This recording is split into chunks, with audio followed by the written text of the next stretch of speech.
La différence fondamentale chez les muletoches était d'être pair, impair ou zéro. Du coup, les muletoches n'étaient pas toujours d'accord entre eux. Ainsi, les chiffres pairs soutenaient Mordicus que quand il y en a pour 2, il y en a pour 4.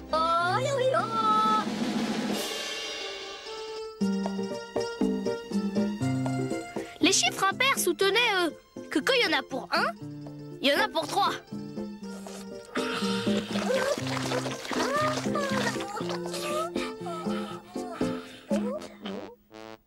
Et les zéros, que quand il y en a pour 0, il y en a pour 0. Pour défendre leurs idées, les muletoches se réunissaient dans la salle des disputes. On y trouvait les pairs à gauche, les impairs à droite et les zéros au centre. Un président de dispute appelé Grand Compas surveillait ces réunions. Assis sur un perchoir, il enregistrait les annonces. Le Grand Compas avait des bras très longs, qui lui permettaient quand il le fallait de remettre de l'ordre.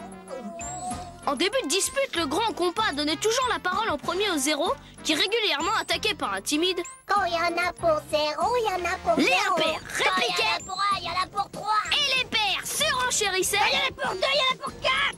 Et ainsi de suite. Il y en a pour 3, il y en a pour 5. Les muletoches qui butaient, voire bégayaient sur un mot, devaient laisser passer leur tour. Il y en a pour 8. Souvent, certains muletoches, emportés par leur élan, disaient n'importe quoi. Quand il y en a pour 2, il y en a pour 259. Petit tricheur menteur. Les zéros, privés de parole, devenaient les témoins de la dispute et se comportaient comme les spectateurs d'un match de tennis. Et ils se mettaient à parler entre eux de tout, de rien, ce qui perturbait la dispute. Aussi se faisait-il régulièrement rappeler à l'ordre par le Grand Compas.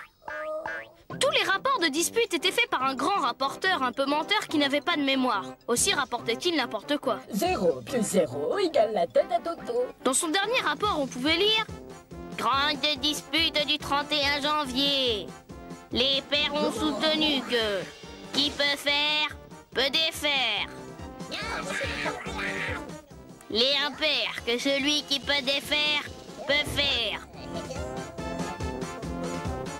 Et les zéros, que qui ne fait rien, ne fera toujours rien. » La dispute s'arrêtait quand les pairs et les impairs avaient mal à la gorge à force de crier. Les zéros chahuteurs imitaient, eux, le bruit du moteur à 2 temps.